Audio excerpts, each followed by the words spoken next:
কি করতে গিয়েছিলেন আপনি? নিজের জীবন নিজে শেষ করতে গিয়েছিলেন।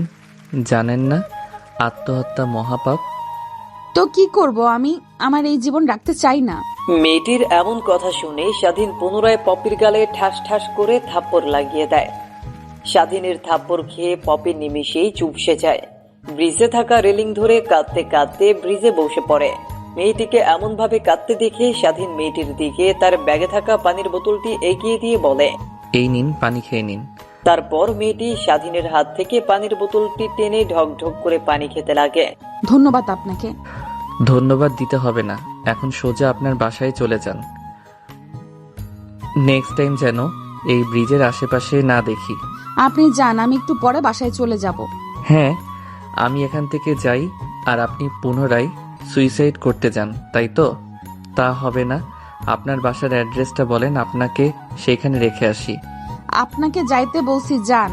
এখন কথা পেঁচাচ্ছেন কেন? হ্যাঁ, পপির ধমকে স্বাধীন পপির হাত থেকে পানির বোতলটি নিয়ে ঢক ঢক করে পানি খেতে লাগে। আপনি পানি খাওয়ার হলে এখন যেতে পারেন। না, আপনাকে এখানে রেখে আর যাওয়া যাবে না। আমি গেলেই আপনি আবার সুইসাইড করবেন। আরে বললাম তো আর সুইসাইড অ্যাটেম্প করব না। এখন আপনি যান, আমাকে একটু একা থাকতে দিন। তারপর স্বাধীন পপির কাছ থেকে অনেকটা দূরে গিয়ে দাঁড়িয়ে থাকে। অন্যদিকে পপি সেখানে অনেকক্ষণ বসে থাকে, অঝরে কান্না করতে লাগে। একটু পর পপি মাথা তুলে আশেপাশে তাকাতেই দেখে স্বাধীন ব্রিজের শেষ মাথায় দাঁড়িয়ে আছে আর পপির দিকে তাকিয়ে আছে। স্বাধীনের এমন বিহেভিয়ার দেখে নিমিষেই পপির মুখে একটু মুচকে হাসির রেখা ফুটে ওঠে। কেন জানি মন খুলে হাসতে ইচ্ছে করছে তার স্বাধীনের এমন কর্মকাণ্ড দেখে। তারপর পপি তার হ্যান্ডব্যাগ থেকে ফোন বের করে কাউকে ফোন করে আসতে বলে ব্রিজে। অন্যদিকে স্বাধীন ব্রিজের সামনে থ মেরে দাঁড়িয়ে থেকে পপির প্রত্যেকটা লক্ষণ পর্যবেক্ষণ করছে।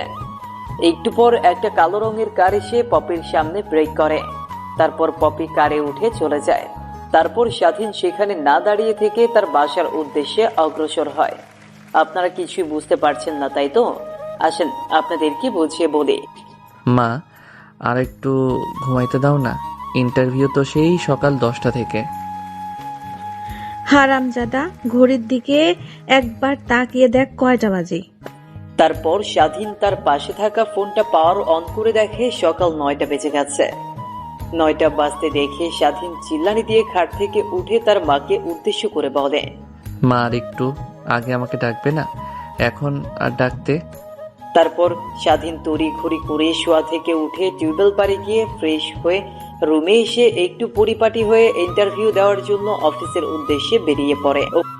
না মা, হাতে সময় নেই, জলদি যেতে হবে। 10টা থেকে আবার ইন্টারভিউ শুরু হবে। তারপর সেইখানে আর এক মুহূর্ত দাঁড়িয়ে না থেকে স্বাধীন অফিসের উদ্দেশ্যে বেরিয়ে পড়ে। এদিকে বাসার বাইরে এসে অনেকক্ষণ অপেক্ষা করার পরও কোনো রিক্সা পাচ্ছে না যে যাবে। তারপর রাস্তা ধরে হাঁটতে লাগে। একটু পর এটা রিক্সা দেখতে পায়। তারপর রিক্সাটা নিয়ে স্বাধীন সোজা অফিসের উদ্দেশ্যে বেরিয়ে পড়ে ইন্টারভিউ দেওয়ার জন্য। একটু পর গিয়ে রিক্সাটা ব্রেক করে অফিসের সামনে গিয়ে তারপর রিক্সা থেকে নেমে ভাড়া মিটিয়ে অফিসের ভিতরে চলে যায়। অফিসে গিয়ে স্বাধীন দেখতে পায় ইন্টারভিউয়ের জন্য প্রায় 100 মানুষ অপেক্ষা করছে, যেখানে এই অফিসে এমপ্লয়ি নিবে মাত্র 10 জন। এই চাকরিটাও বুঝি আমার আর হবে না। আমার থেকে কত ভালো ভালো ব্রিলিয়েন্ট লোকরা এসে ইন্টারভিউ দিচ্ছে। তারপর সবার সামনে লাইনে দাঁড়িয়ে পড়ে স্বাধীন। এক এক করে সবার ইন্টারভিউ শেষ হলে এক পর্যায়ে স্বাধীনের ইন্টারভিউ আসে। স্বাধীন ইন্টারভিউ রুমের সামনে দাঁড়িয়ে, আসতে পারি স্যার? জি আসুন। তারপর স্বাধীন গিয়ে তাদের সামনে থাকা চেয়ার টেনে বসে পড়ে। তারপর তারা স্বাধীনকে উদ্দেশ্য করে বলে, আচ্ছা, এর আগে কখনো কি কোথাও চাকরি করেছেন? না স্যার, এটাই আমার লাইফের ফার্স্ট জব হবে। বাট একটা জিনিস কি স্যার, আমাকে একটা কাজ একবার দেখিয়ে দিলে সেই কাজটা দ্বিতীয়বার দেখাতে হবে না। বুঝতে পারছি, তা শুধু খালি হাতে কি আর চাকরি পাওয়া যায়? স্যার, বুঝতে পারছি না আপনারা কি বলছেন। বলতে চাচ্ছি যে আমাদেরকে একটু মিষ্টিমুখ করার, তাহলে আপনার চাকরি কনফার্ম হয়ে যাবে। স্যার, তা তো আপনাদের মিষ্টিমুখ করাবো, আগে জবটা হয়ে নি। স্বাধীনের এমন কথা শুনে ইন্টারভিউ রুমে থাকা সবাই হা করে হাসতে লাগে। লোকগুলোর হাসির কারণ বুঝতে পারে না স্বাধীন। আরে বাবা, আমি আপনাকে বোঝাতে চাচ্ছি যে এখানে জব পেতে হলে আমাদেরকে কিছু টাকা দিতে হবে।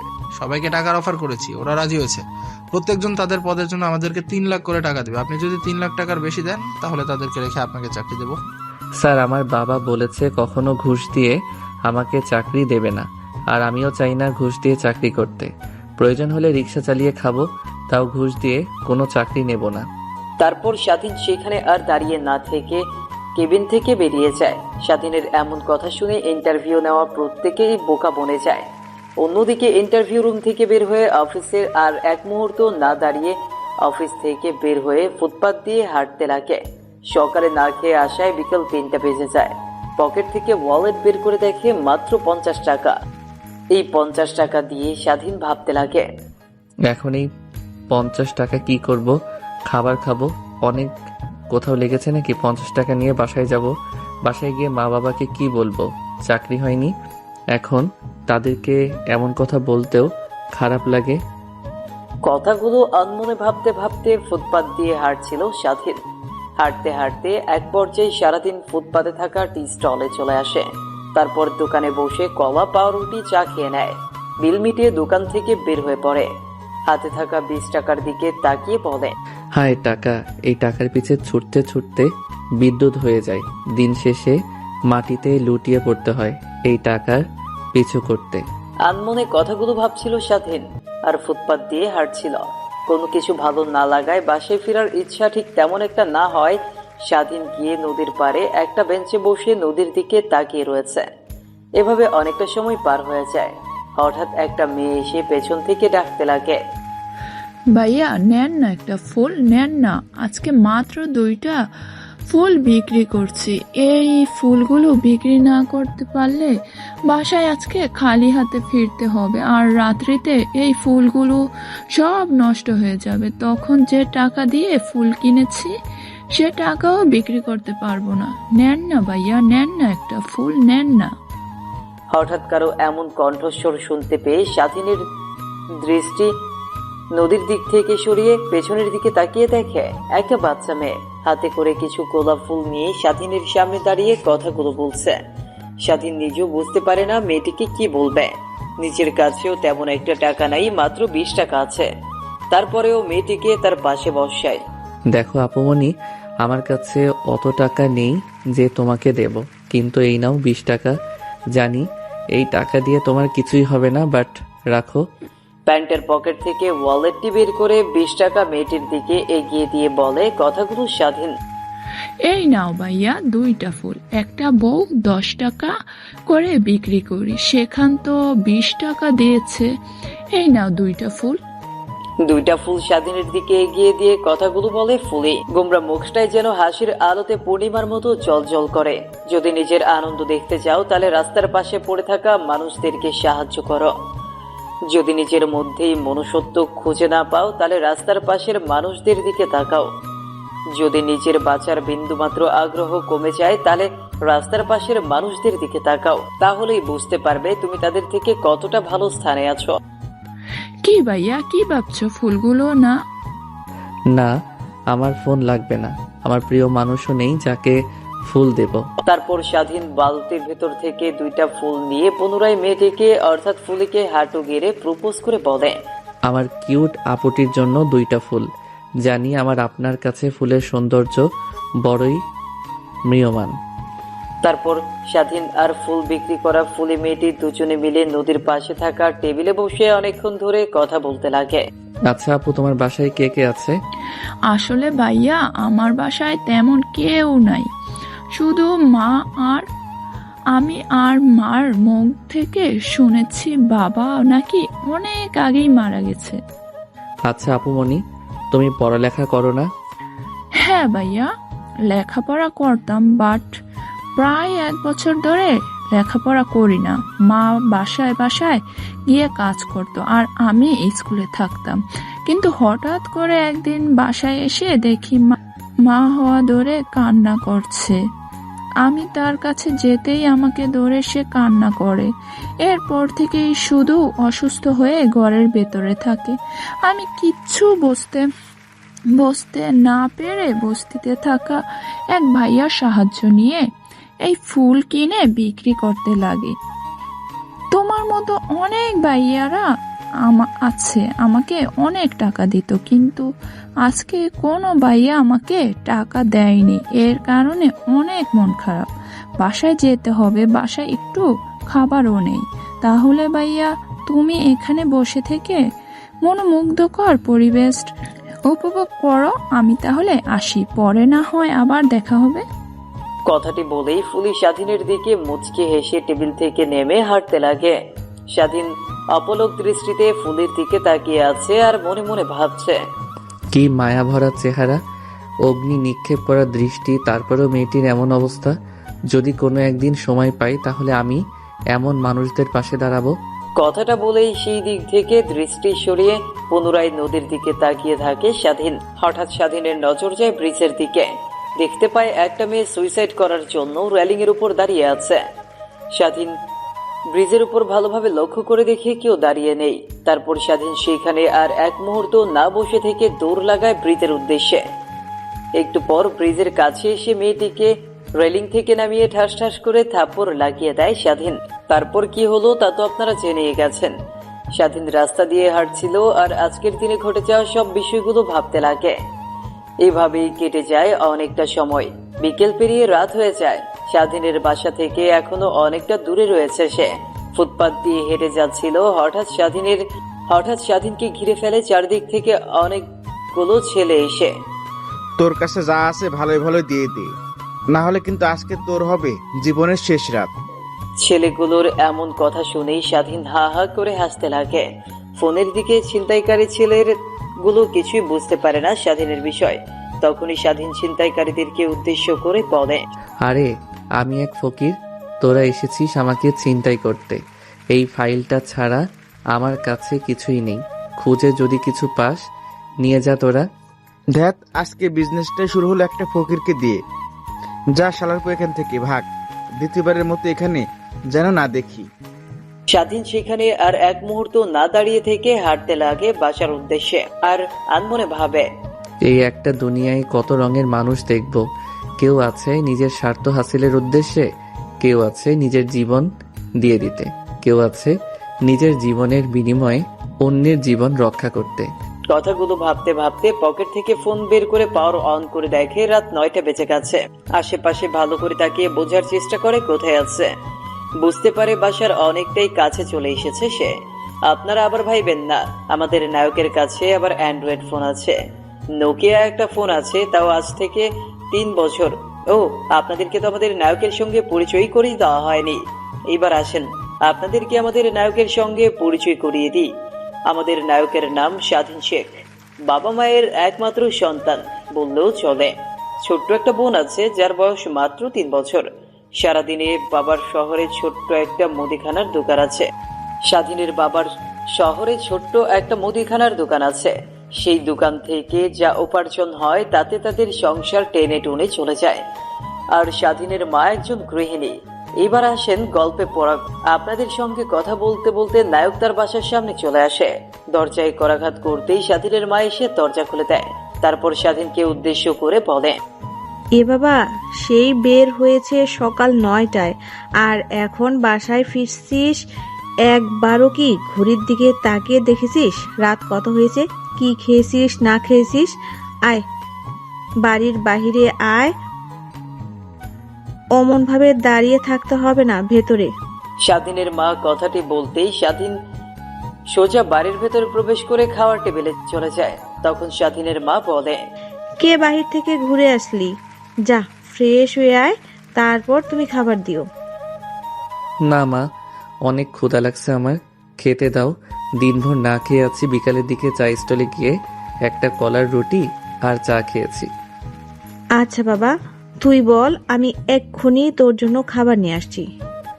তারপর স্বাধীন সেখানে বসে পড়ে। একটু পর স্বাধীনের মা খাবার নিয়ে এসে তার মুখের সামনে ধরে। খেয়ে নে বাবা।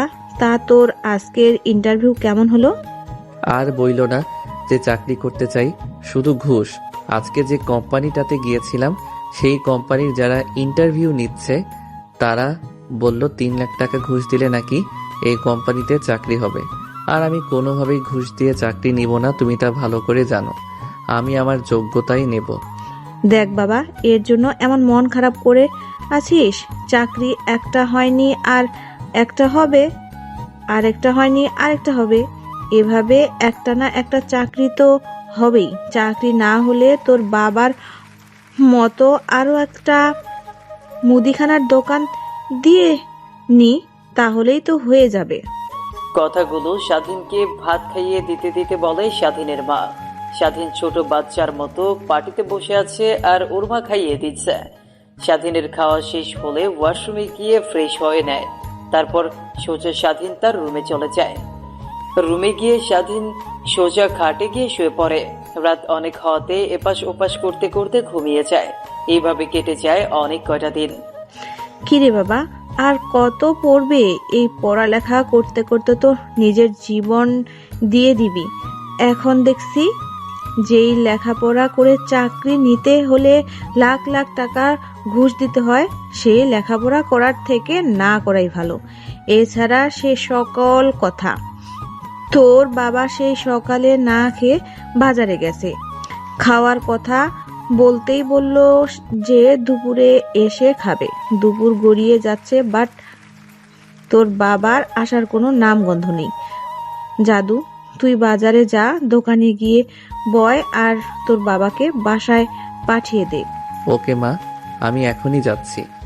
কথাটি বলেই স্বাধীন পড়ার টেবিল থেকে উঠে ওয়ার্ড্রোব থেকে একটা গেঞ্জি আর পরনের লুঙ্গি তো আছেই, সে অবস্থাতেই বাজারে যাওয়ার জন্য বাসা থেকে বের হয়। বাড়ি থেকে বের হয়ে বাজারে যাচ্ছিল রাস্তা দিয়ে হেঁটে হেঁটে। হঠাৎ রাস্তায় স্বাধীন ও তার বন্ধুর সঙ্গে দেখা হয়। কে তুই? তোকে তো এখন আর দেখা যায় না। তার সকাল সকাল বাজার থেকে যাচ্ছিস যে, কোনো কি সমস্যা হয়েছে? আরে না, কোনো সমস্যাই হয়নি। না, তার কোনো সমস্যা হয়নি। তা তুই কোথায় যাচ্ছিস? ওই দিকে? আরে আমি তো তোর কাছে যাচ্ছিলাম, বাট দেখ তোর সঙ্গে দেখা হয়ে গেল। এখন আর তোর বাসায় যাবো না, বাজার দিকে যাই। চল। তারপর দুজন মিলে বাজারের দিকে অগ্রসর হয়। রাস্তায় হঠাৎ স্বাধীন সজীবকে প্রশ্ন করে, তোকে যে বলেছিলাম তোর কোম্পানিতে কখনো যদি সার্কুলার দেয় তখন আমাকে বলিস। হ্যাঁ বলেছিল, আমি তো সেই অপেক্ষা আছি কখন সার্কুলার দেবে। বেশ কিছুদিন হলো শোনা যাচ্ছে আমাদের অফিসের যে বস আছে তার মেয়ে নাকি অফিসের দায়িত্ব নেবে। তখন হয়তো বা নতুন বসের জন্য একটা পিও লাগবে। তখন সার্কুলার দিলে তুই যে ইন্টারভিউ দিস। আর তুই তো এও ভালো করে জানিস আমাদের কোম্পানিতে কোনোভাবে ঘুষ কিংবা রেকমেন্ড করলে জব হয় না। তো তুই যদি জব নিতে চাস তাহলে তোর বুদ্ধি আর পরিশ্রম দিয়ে জব নিতে হবে। আমাকে আর সেই কথা বলতে হবে না। আমার সম্পর্কে তো তুই ভালো করে জানিস। স্কুল থেকে কলেজ পর্যন্ত কখনো ফার্স্ট বয় ছাড়া লাস্ট বয় হয়নি।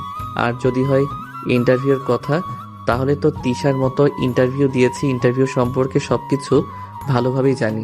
দুজনে মিলে কথা বলতে বলতে এক পর্যায়ে তারা দুজনে চলে আসে বাজারে। বাজারের পাশে থাকা স্বাধীনের বাবার ছোট্ট একটা মুদিখানার দোকানের সামনে চলে আসে স্বাধীন আর সজীব। তখনই স্বাধীন তার বাবাকে বলল, বাবা, তুমি এখন বাসায় যাও। সেই সকালবেলা এসেছো দোকানে কিছু না খেয়ে, তাই মা তোমাকে বাসায় যাওয়ার জন্য বলল। কিছু খেয়ে না হয় আবার দোকানে চলে এসো। স্বাধীনের বাবা একজন কাস্টমারের সঙ্গে কথা বলছিল। হঠাৎ ছেলের এমন কণ্ঠ শুনতে পেয়ে পেছনের দিকে তাকিয়ে স্বাধীনের কাছে গিয়ে বলে, তোকে কষ্ট করে লেখাপড়া করাইছি দোকানে বসানোর জন্য। তুই বড় একটা কোম্পানিতে চাকরি করবি, এটা আমার স্বপ্ন। যা তুই এখন এখান থেকে। আমি হোটেল থেকে কিছু খেয়ে নেবো, তুই এখন বাসায় যা। না বাবা, না খেয়ে থাকতে থাকতে নিজের কি হাল করেছো দেখেছো একবার? আর হোটেলের খাবার তোমাকে খেতে হবে না, এখন বাসায় যাবে। আমি বলেছি মানে বলেছি, যাও। তারপর স্বাধীনের অনেক জোরাজুরিতে স্বাধীনের বাবা বাসায় চলে যায়। অন্যদিকে স্বাধীন মনোযোগ দিয়ে দোকানদারি করতে থাকে। তখনই হঠাৎ করে সজীব স্বাধীনকে বলে, কিরে, তোর আর মারিয়ার সম্পর্ক এখন কেমন চলছে? সজীবের এমন প্রশ্ন শুনে স্বাধীন হতভম্ব হয়ে যায়। স্বাধীন ভীতু ভীতু কণ্ঠে সজীবকে বলে, কি কি বলি তুই? মারিয়ার সঙ্গে আমার সম্পর্ক মানে? অভিনয় করতে হবে না, আমরা সব জানি, শুধু তোকে বলিনি। জানিস মানে? কি জানিস তুই? তুই আর মারিয়া যে একে অপরকে ভালোবাসিস তা আমি ভালো করে জানি। অনেকদিন আগে মারিয়া আমার কাছ থেকে তোর নাম্বার চেয়েছিল। আমি অনেকটা অবাক হয়েছি, কিন্তু তখন আমি দিয়ে দেই। পরক্ষণ আমি একদিন যখন তোদের দুজনকে বালুচরে দেখলাম, তখন বুঝতে পারি তোদের মধ্যে কিছু না কিছু চলছে। বালুর চরমারে কি বলছিস তুই এইগুলো? আমি জানি তুই ভালো অভিনয় করতে পারিস। ছোটবেলায় স্কুলে অভিনয় করে কতবার ফার্স্ট হয়েছিলি, তাকে আমি জানি না? তো এখন তো বড় হয়েছিস, অন্তত পক্ষে এখন তো ভালো হ। ও, আপনারা কিছুই বুঝতে পারছেন না তাই তো? আসেন আপনাদেরকে সব বুঝিয়ে বলি। আসলে মারিয়া হচ্ছে এই গ্রামের চেয়ারম্যানের মেয়ে। স্বাধীন আর মারিয়া দুজন একই কলেজে পড়তো। স্বাধীন আর মারিয়া দুজনেই ছিল লেখাপড়ার দিক দিয়ে অনেকটাই বেস্ট। তার জন্য দুজনের মধ্যে দ্বন্দ্ব হতো কে কার আগে রোল থাকবে। একবার যদি স্বাধীনের এক রোল হতো, পরের বার মারিয়ার, পরের বার স্বাধীনের, এরকম হতো। এমন দ্বন্দ্বের মাঝে দুজন একে অপরকে কখন ভালোবেসে ফেলে নিজেরাও জানে না। মুখ ফসকে একদিন মারিয়া স্বাধীনকে প্রপোজ করে ফেলে। স্বাধীনও তার প্রপোজ অ্যাকসেপ্ট করে নেয়। শেষে এগিয়ে চলতে লাগে তাদের ভালোবাসা। কিন্তু তারা এই প্রতিজ্ঞা করে যে কেউ কখনো কাউকে বলবে না তাদের ভালোবাসার কথা। এইবার আসেন গল্পে ফেরা যাক। হায় রে মারিয়া, আমি একে অপরকে অনেক ভালোবাসি। আচ্ছা, তোরা দুজন কতদিন ধরে রিলেশনে রয়েছিস? প্রায় 3 বছর হবে। এর মধ্যে কি তোর একবারও মনে হয়নি যে মারিয়া তোর সঙ্গে প্রতারণা করছে? কি? আমি বলতে চাচ্ছি যে তোর কি একবারও মনে হয়নি যে মারিয়া তোর সঙ্গে গেম খেলছে? কি বলছিস এইগুলা আবল তাবল কথা? আচ্ছা, বাদ দে সেসব কথা। তুই কি জানিস মারিয়া বিয়ে ঠিক হয়েছে? কি বলিস তুই এগুলো আবল তাবল কথা? ওর বিয়ে ঠিক হবে আর আমি জানতে পারবো না? সচিবের কথা শুনে স্বাধীন বাকরুদ্ধ হয়ে পড়ে। নিজের কানকে যেন নিজেই বিশ্বাস করতে পারে না। যাকে নিজের জীবনের থেকে বেশি ভালোবেসেছে তার বিয়ে হয়ে যাচ্ছে অন্যজনের সঙ্গে। তারপর স্বাধীন তার হাতে থাকা ফোনটি বের করে মারিয়ার নাম্বারে ফোন করে, কিন্তু বারবার মেইলি কণ্ঠে একটা কথাই ভেসে আসছে, আপনার অ্যাকাউন্টে পর্যাপ্ত পরিমাণ ব্যালেন্স নেই, দয়া করে রিসার্চ করুন। স্বাধীনের অনেক রাগ হতে থাকে আর আনমনেই বলে, শালার কি একটা জীবন! আমার কথা বলার মতো পর্যন্ত আমার ফোনে টাকা নেই। স্বাধীন কেমন চিন্তিত হয়ে ফোন চাপতে দেখে সজীব তার দিকে এগিয়ে এসে বলে, কি হয়েছে? ফোনে টাকা নেই বুঝি? এই নে আমার ফোন। আর ফোনের টাকা থেকে কি হবে? তোর নাম্বারটা নিশ্চয়ই ব্ল্যাক লিস্টে ফেলে দিয়েছে। এর থেকে আমার নাম্বারটা দিয়ে কল দে, দেখবি তাও হয়তো রিসিভ করতে পারে। তারপর সজীবের হাত থেকে ফোনটি নিয়ে নাম্বার তুলে কল করে। প্রথমবার ফোন করায় কেউ কল রিসিভ করে না, দ্বিতীয়বার ফোন করলে কেউ রিসিভ করে, তৃতীয়বারের বার ফোন রিসিভ করে ওই পাশ থেকে মেইলি কণ্ঠ বলে, হ্যালো, কে বলছেন? আর এতবার ফোন দিচ্ছেন কেন? দেখছেন না ফোন ধরছি না, নিশ্চয়ই বিজি আছি। আমি স্বাধীন। ফোনের ওই পাশ থেকে স্বাধীন নামটি শুনে মারিয়া অবাক হয়ে যায়। নাম্বারটি ভালো করে চেক দিয়ে ফোনটা আবার কানের কাছে ধরে বলে, স্বাধীন মানে? আর তোর এই নাম্বার? নাম্বারটা আমার না, সজীবের। আর তুই আমাকে তুই মুই করে বলছো কেন? ও সরি, তুই করে বলাতে। তো গরিবের বাচ্চা গরিব, তোকে কি বলবো আমি? 3 বেলা তো ঠিক মতো খেতেও পারিস না, 1 বছর ধরে ঘুরছিস চাকরির পেছনে, কিন্তু চাকরিও পাচ্ছিস না। তোকে তুই করে বলবো না তো স্যার বলে ডাকবো? তুমি আজ আমাকে এমন কথা বলতে পারলে? হ্যাঁ, পারবো না কেন? তুই কি এমন যে তোকে তুই করে বলতে পারবো না? আমি তোমার কি হই তুমি জানো? দেখ, যা হওয়ার হয়ে গেছে। নেক্সট টাইম থেকে আমাকে আর ফোন করবি না। আর হ্যাঁ, একটা কথা, ব্রেকআপ। কথাটি বলে ওই পাশের ফোন কেটে দেয় স্বাধীন। আবারও ওই নম্বরে ফোন করে, কিন্তু বারবার একটা কথাই ভেসে আসছে, আপনার কাঙ্ক্ষিত নাম্বারটি এই মুহূর্তে সংযোগ দেওয়া সম্ভব হচ্ছে না। স্বাধীন থ মেরে সেখানে দাঁড়িয়ে আছে, যেন সে একটা ঘোরের ভেতরে আছে। সময় ফুরিয়ে গেলে ঘোরও ফুরিয়ে যাবে। তখন পাশ থেকে সজীব স্বাধীনকে আশ্বাস দেয়, যা হওয়ার হয়ে গেছে। ওই ছেলে একটা ছলনাময়ী, তো ওর কথা আর ভাবিস না। নিজেকে নতুন করে প্রস্তুত কর। ওর সামনে এমনভাবে দাঁড়াবি যাতে ও তোকে দেখে জ্বলে, নিজেও যেন বুঝতে না পারে যে কি হারিয়ে ফেলেছে। সজীবের এমন কথায় স্বাধীন একটু সাহস ফিরে পায়। সজীবের ফোনটা ওর দিকে এগিয়ে দিয়ে বলে, আচ্ছা তুই বাসায় যাবি? না, বাসায় যাব না। বাসায় গিয়ে কি করব? সেই ঘুমাতে হবে নিশ্চয়ই, কাজ করতে হবে। এর থেকে এখানে বসে আড্ডা দিই দুজন মিলে, তো মনটা একটু ফ্রেশ হবে, আমারও ভালো লাগবে। তারপর স্বাধীন আর মুস্তাফিজুর দুজন মিলে দোকানে বেচাকেনা করতে লাগে আর কথা বলতে লাগে। মুহূর্তের মধ্যেই স্বাধীন যেন ভুলে যায় সবকিছু। স্বাধীন কেমন হাসি খুশি দেখে সজীব পুনরায় বলে, এরকম হাসি খুশি থাকবি সব সময়। তারপর দুজন মিলে আরো অনেকক্ষণ দোকানে বসে থাকে। অনেকক্ষণ পর স্বাধীনের বাবা চলে আসে দোকানে। তারপর স্বাধীন দোকান থেকে বের হতে স্বাধীনের বাবা গিয়ে দোকানে বসে পড়ে। দোকানের ক্যাশ বাক্স থেকে 100 টাকা বের করে স্বাধীনের দিকে এগিয়ে। এই নে বাবা, 100 টাকা। তুই তোর মরিচের মতো খরচ করিস। না বাবা, আমার টাকা লাগবে না, আমার কাছে টাকা আছে। তোর কাছে যে কি টাকা আছে তা আমি ভালো করে জানি। এখন কথা না বলে টাকাটা নিয়ে তোর প্রয়োজনে খরচ করিস। স্বাধীন তার বাবার কাছ থেকে টাকাটা নিতেও কেমন যেন শরম লাগে। বয়স হয়ে গেছে 24, এখনো যদি বাবার কাছ থেকে টাকা নেয় তাহলে কেমন দেখায় না। তারপরেও স্বাধীন তার বাবার দিকে হাত বাড়িয়ে দিয়ে টাকাটা নিয়ে নেয়। তারপর তারা দুইজন বাজারের একটা দোকানে গিয়ে চা খেতে লাগে। তখনই সজীবের ফোনে একটা ফোন আসে। কিরে বন্ধু সজীব, তুই সারাদিন কোথায় থাকিস? তুই জলদি তাড়াতাড়ি মাঠে আয়। পাশের গ্রাম থেকে খেলতে আইছে, ওদের যে করে হোক হারাতে হইব। শালারে এর আগে হাইরা গেছে, তারপর ওদের ডেমাক কমে নাই। এবার এসে বলতেছে যদি হারাতে পারে তাহলে ওদের নাকি আমাদের আস্তে একটা ছাগল দিবে। সত্যি বলছিস তো? আরে সত্যি বলছি, জলদি আয়, এখনই খেলা শুরু হবে। আর স্বাধীনকে এত করে ফোন করছি, ওর ফোন বন্ধ কেন? ওকে সঙ্গে নিয়ে আসিস কিন্তু বললাম।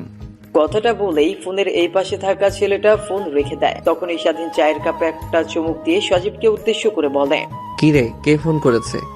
আরে রিফাত ফোন করেছে, আমাদেরকে জলদি মাঠে যেতে বললো। আজকে নাকি আবারও পাশের গ্রাম থেকে খেলতে আসছে, আর যারা জিতবে তারা নাকি ছাগল পাবে। কি বলিস, সত্যি? হ্যাঁ সত্যি সত্যি, জলদি চল, আমাদের রেখে আবার খেলা শুরু করবে। কথাটি বলেই চায়ের কাপ সেখানে রেখে সে দৌড় লাগে মাঠের উদ্দেশ্যে। মাঠে গিয়ে দেখতে পায় সেখানে সবাই আগে থেকে উপস্থিত, শুধু তারা দুইজন নেই। তারপর খেলা শুরু হয়। আসলে খেলাটা হচ্ছে ক্রিকেট খেলা। ধরতে গেলে স্বাধীন পড়াশোনায় যতটা ভালো, খেলাধুলায় তার থেকেও ভালো। প্রথমে ব্যাট করে পাশের গ্রামের ছেলেরা, ওরা 124 রানের টার্গেট দেয়। তারপর পালা আসে স্বাধীনদের, এক এক করে 4টা উইকেট চলে যায়। তখন স্বাধীন মাঠে পাশ থেকে সচিব বলে, দেখ আজকে যেভাবে হোক আমাদেরকে জিততে হবে, না হলে কিন্তু ছাগলটা ওরা নিয়ে যাবে। আজ যদি পারি এই ছাগলটা দিয়ে কিন্তু আজকে রাতে পিকনিক হবে। বাকিটা তোর উপর ডিপেন্ড করছে। ওকে, আমি আমার শেয়ারটা দিয়ে চেষ্টা করব। এক এক করে স্বাধীন 4-6 মারতে মারতে ম্যাচটা জিতিয়ে ফেলে। সবাই অনেক খুশি হয়ে দৌড়ে স্বাধীনকে মাথার উপরে নিয়ে নাচতে লাগে। তারপর ছাগলটা নিয়ে তারা চলে যায় সোজা তাদের ক্লাব ঘরে। তারপর পিকনিকের আয়োজন শুরু হয়। অন্যদিকে স্বাধীন সেখানে আর না দাঁড়িয়ে বাসায় চলে যায়। বাসায় গিয়ে গোসল দিয়ে তার রুমে গিয়ে গায়ে এলিয়ে দিতেই মারিয়ার বলা কথাগুলো আনমনে ভাবতে লাগে। স্বাধীন ঘরের মধ্যে আর না থেকে রুম থেকে বের হয়ে তাদের ক্লাব ঘরের উদ্দেশ্যে বের হতেই পেছন থেকে তার মা বলে, কিরে বাবা, কই যাচ্ছিস তুই এত হন্তদন্ত হয়ে? তারপর স্বাধীন তার মাকে খেলায় জয় হয়ে ছাগল জিতে পিকনিকের কথা খুলে বলে। তারপর স্বাধীন তার মায়ের সামনে এক মুহূর্ত না দাঁড়িয়ে থেকে শুধু তাদের ক্লাব ঘরে চলে আসে। এসে দেখে একদল রান্না করছে আর একদল বক্স দিয়ে নাচানাচি করছে। রাত যখন প্রায় 11টা বেজে যায়, তখন খাওয়া দাওয়া শেষ করে যে যার বাসায় চলে যায়। স্বাধীন ও তার রুমে গিয়ে খাটে শুতে চোখ পেয়ে লোনা জল গড়িয়ে পড়তে থাকে। খাটের এই পাশ ওপাশ করতে করতে এক পর্যায়ে স্বাধীন ঘুমিয়ে যায়। পরের দিন সকালবেলা স্বাধীনের ঘুম ভাঙে আজানের শব্দে। শোয়া থেকে উঠে ওয়াশরুমে গিয়ে ফ্রেশ হয়ে নামাজ পড়ার জন্য মসজিদের দিকে অগ্রসর হয়। নামাজ পড়ে একটু হাঁটাহাঁটি করে পুনরায় বাসায় চলে আসে। অন্যদিকে, কি মা, তোরা দুজনে না একে অপরকে ভালোবাসতি, তো হঠাৎ করে কি হলো যে তুই সৌরভকে বিয়ে করবি না? ওর আমি আসল রূপ দেখি নাই, ওর মনের মধ্যে এমন ভয়ঙ্কর তা আমি কখনো ভাবতেও পারিনি। দেখো বাবা, তুমি আর এই বিষয় নিয়ে একটা কথাও বলবে না। আমি যেহেতু একবার বলেছি ওকে আর আমি বিয়ে করব না, তাহলে করবই না। আর যদি তুমি বেশি বাড়াবাড়ি করো তাহলে কিন্তু আমি বাসা থেকে বেরিয়ে যাব। দেখ মা, আমি তো অনেক বুড়ো হয়ে গেছি, আর কতদিন অফিস সামলাবো? আমার অফিস দেখাশোনা করার জন্য তো একজনকে দরকার। তাই ভেবেছি আমার বন্ধুর ছেলে যখন স্বাধীন, তাহলে ওকে তোর সঙ্গে বিয়ে দিয়ে ওকে ওই কোম্পানির দায়িত্ব দেব। আমি তোমার মেয়ে, আমি কি মরে গেছি? মানে কি বলতে চাইছিস তুই? শোনো, তোমার কোম্পানির দায়িত্ব আমি নিব। আমাকে আর অফিসে যেতে হবে না, কাল থেকে আমি যাব। তুই মেয়ে মানুষ হয়ে অফিস করবি কয়দিন বল? এইভাবে কেটে যায় আরো অনেক কয়েকটা দিন। স্বাধীন ও তার বন্ধুদের সঙ্গে মাঠে গিয়ে ক্রিকেট খেলছিল। হঠাৎ স্বাধীনের ফোনে তার মা ফোন করে। ফোন রিসিভ করতেই উপাস থেকে কান্না মিশ্রিত কণ্ঠ ভেসে আসে। মা কি হয়েছে, কান্না করছো কেন তুমি? স্বাধীন রে, তোর বাবা কি হয়েছে মা বাবা? তোর বাবা কথা বলছে না, হাত পা ধীরে ধীরে ঠান্ডা হয়ে আসছে, জলদি আয় বাসায়। তারপর স্বাধীন আর কোনো কথা না বলে মাঠ থেকে দৌড়াতে দৌড়াতে বাসার উদ্দেশ্যে আসে। অন্যদিকে স্বাধীনকে এমনভাবে দৌড়াতে দেখে সজীব ও তার পিছু পিছু আসতে লাগে। বাসায় এসে স্বাধীন দেখে তার বাবা তার রুমে অচেতনের মতো শুয়ে আছে, আর তার মা তার বাবার হাতে পায়ে সরষের তেল দিচ্ছে। তারপরেও কোনো হেলদুল আসছে না তার। স্বাধীন ওর বাবার কাছে গিয়ে বলতে লাগে, বাবা কি হয়েছে বাবা, কথা বলো। স্বাধীন তার বাবার গায়ে হাত দিয়ে এমন কথা বলতে লাগে। হঠাৎ পেছন থেকে সজীব এসে বলে, আঙ্কেলকে জলদি জলদি হাসপাতালে নিতে হবে, আমি গাড়ি নিয়ে আসি, ওয়েট কর একটু। তারপর সজীব বাজারে যায় গাড়ি আনার জন্য। তারপর স্বাধীনের বাবাকে সিএনজিতে করে শহরের হাসপাতালে নিয়ে যায়। হাসপাতালে নিয়ে যেতেই ডাক্তাররা আসে। তারপর স্বাধীনের বাবাকে ডাক্তাররা এসে আইসিইউতে ভর্তি করে। আইসিইউ রুমের সামনে থাকা চেয়ারের সাথে স্বাধীন এর মা আর সজীব বসে আছে। স্বাধীনকে চিন্তিত দেখে সজীব ওর কাঁধে হাত রেখে বলে, দেখ, কোনো টেনশন করিস না, আঙ্কেল ঠিক সুস্থ হয়ে উঠবে, আল্লাহর উপর বিশ্বাস রাখ। সজীবের এমন কথা শুনে স্বাধীন স্বস্তির নিঃশ্বাস ফেলে। প্রায় 1 ঘন্টা পর আইসিইউ কেবিন থেকে একটা ডাক্তার বের হয়। তখনই স্বাধীন বসা থেকে উঠে ডাক্তারের কাছে গিয়ে বলে, আমার বাবা কেমন আছে? দেখো বাবা, তোমার বাবাকে সময় মতো আনতে পেরেছে, এজন্যই বেঁচে গেছে। হয়তো উনি আর বেশি দিন বাঁচবেন না। যদি বাঁচাতে চাও তাহলে হার্ট সার্জারি করতে হবে, অনেক টাকা লাগবে। তোমাদেরকে তো দেখে ধনী পরিবারের লোক মনে হচ্ছে না, তাই আর কিছু বললাম না। কথাটি বলে ডাক্তার সাহেব তাদের কাছ থেকে যেতে লাগবে। তখনই স্বাধীন পেছন থেকে ডাক্তারের হাত ধরে বলেন, আঙ্কেল প্লিজ আমার বাবাকে বাঁচান, যত টাকা লাগে আমি দিব, প্লিজ আমার বাবাকে সুস্থ করে দিন। ডাক্তার সাহেব স্বাধীনকে বসা থেকে দাঁড় করিয়ে বলে, দেখো বাবা, আমি হাসপাতালের সামান্য একজন কর্মচারী। আমি তোমাদের জন্য কি করতে পারি বলো? তোমার বাবা হার্টের সার্জারি করতে প্রায় 30 লক্ষ টাকা লাগবে। ডাক্তারের এমন কথা শুনেই স্বাধীনের চোখে যেন নিমিষেই কালো মেঘে ছায়া ভেসে ওঠে। তারপর ডাক্তার সাহেব তার সামনে থেকে চলে যায়। অন্যদিকে সচিব অনেকটাই অবাক হয়, কারণ কোনোভাবে স্বাধীন এর বাবার জন্য জোগাড় করতে পারবে না, যেখানে তাদের সংসারে চলে একটা ছোট্ট মুদিখানা দোকান দিয়ে। তারপর স্বাধীন সোজা তার বাবার কাছে চলে যায়। স্বাধীনকে দেখে ওর বাবা বলে, জানি বাবা, আমি আর মাত্র অল্প কিছুদিনের মেহমান এই পৃথিবীতে। ডাক্তারকে অনেক করে জিজ্ঞাসা করেছি, বা ডাক্তার আমাকে কিছুই বলেনি। তা থেকে আমি তো জানি আমার এমন কোনো রোগ আছে যার জন্য অনেক অনেক টাকা লাগবে। স্বাধীন তার বাবার হাত জড়িয়ে ধরে বলে, বাবা আমি তোমাকে বাঁচাবো, যেভাবেই হোক না কেন। পাগলামি করিস না তুই। অন্যদিকে সচিব স্বাধীন তার বাবার এমন কথোপকথন দেখে সচিবের চোখেও লোনা জল বের হতে লাগে। নিজেরও তেমন কোনো সাধ্য নেই যে স্বাধীনকে সাহায্য করবে সচিব। তারপরে হাসপাতালে থাকতে থাকতে কেটে যায় 2টা দিন। তারপর হাসপাতালে বিল মিটিয়ে ডাক্তারের কাছ থেকে প্রেসক্রিপশন নিয়ে ডাক্তারের টেবিল থেকে বের হতে যাবে। তখনই ডাক্তার স্বাধীনকে উদ্দেশ্য করে বলে, দেখো বাবা, তোমাদেরকে কথাটা কি করে বলি তাও বলতে হবে।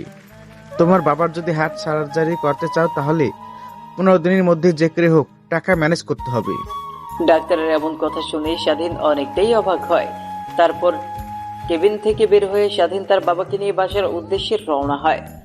এভাবেই কেটে যায় প্রায় 1 সপ্তাহ। স্বাধীন প্রত্যেক দিন তার বাবার দোকানে যায়। যে টাকা ইনকাম হয় তাতে তাদের সংসার চলে, আর ওর বাবার ওষুধের খরচ চলে। স্বাধীন নিজেও বুঝে উঠতে পারে না কি করে তার বাবাকে হার্ট সার্জারি করাবে। হঠাৎ স্বাধীনের ফোনে একটা ফোন আসে। ফোনের দিকে তাকিয়ে দেখে সজীব কল করেছে। তারপর ফোনটা রিসিভ করে কানের কাছে ধরতেই ওই পাশ থেকে সজীব বলে, শোন, তোর জন্য একটা গুড নিউজ আছে। এত ব্যাড নিউজের মাঝেও গুড নিউজ শুনতে অনেকটাই হাস্যকর লাগছে না রে? আরে রাখ তো তোর লাগামবিহীন কথা। তুই বলছিলি না তোর একটা জব লাগবে? আমাদের কোম্পানিতে সার্কুলার দিয়েছে, আমাদের বসের মেয়ের পার্সোনাল বিয়ে হওয়ার জন্য কালকে ইন্টারভিউতে আসতে পারবি। স্বাধীন কিছু একটা ভেবে বলে, হ্যাঁ পারবো। তারপর স্বাধীন আর সজীব আরো অনেক কথা বলতে লাগে।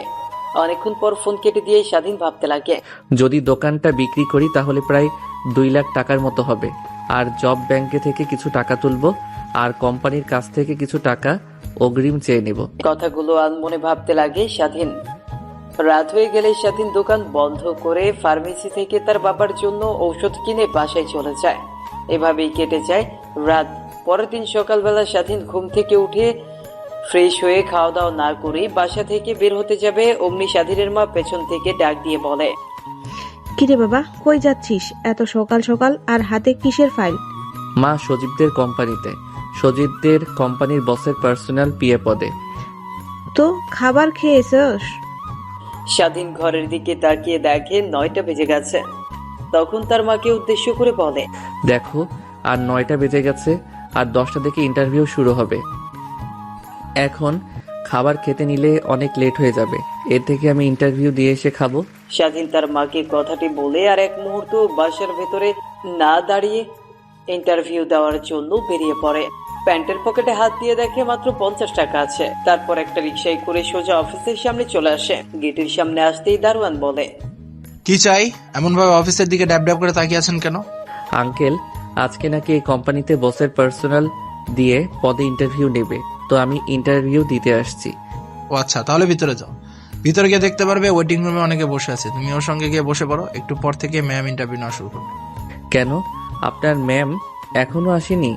না ম্যাম, সাহেব তো এখন আসেনি। উনি এমনিতে সচরাচর লেট করে না, বাট আজকে লেট করলো কেন নিজেও জানি না। অন্যদিকে পপি তার বাবাকে অনেকভাবে বোঝানোর চেষ্টা করে যে কোনোভাবেই সে সৌরভকে বিয়ে করতে পারবে না। পপির বাবা তার কথাতেই অটুট। তোদের বিয়ে আমরা সেই ছোট থেকে ঠিক করেছি, তুই তো সেটা জানিস।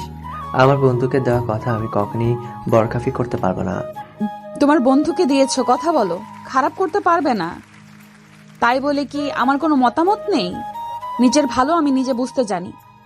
পপির এমন কথা শুনে পপির বাবার বুকে হাত দিয়ে মাটিতে বসে পড়ে।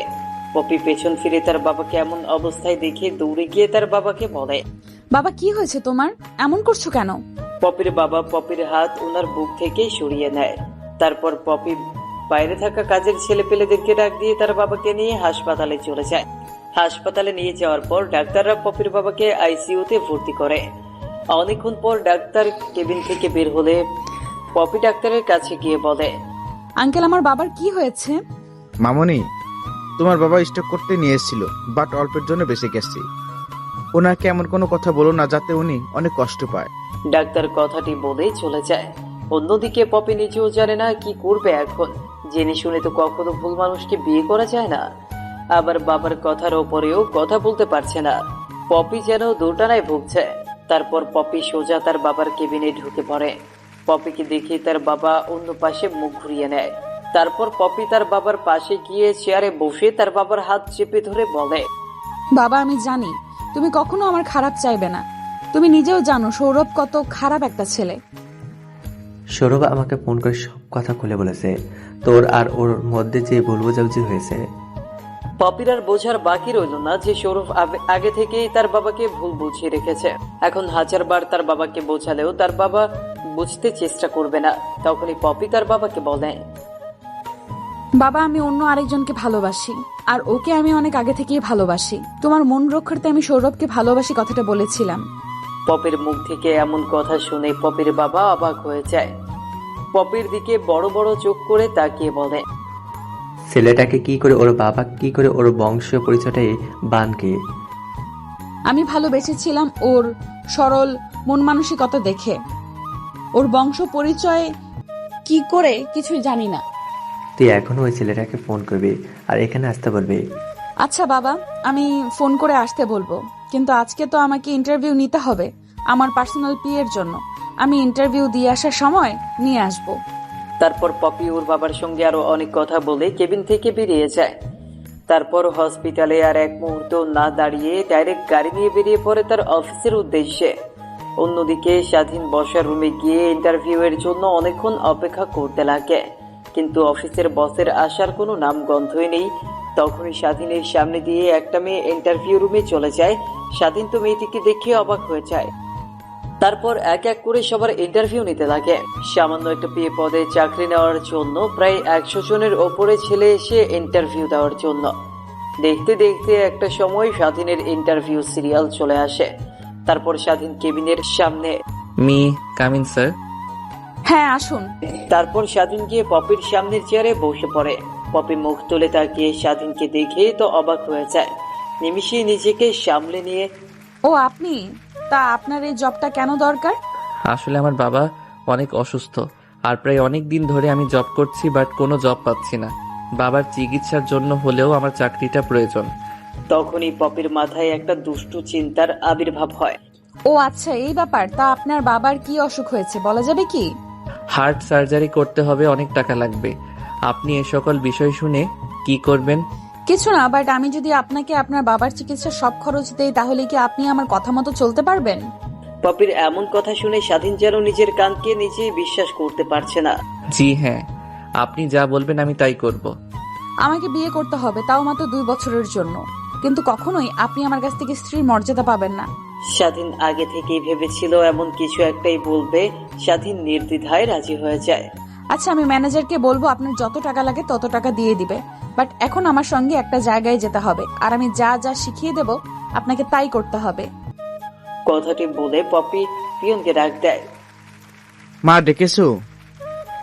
হাট দেখেছি, 2 বছরের একটা এগ্রিমেন্ট নিয়ে আসেন, আর সেইটাতে যেন উল্লেখ থাকে বিয়ের কথা। কি বলছো মা? বুঝতে পারেননি।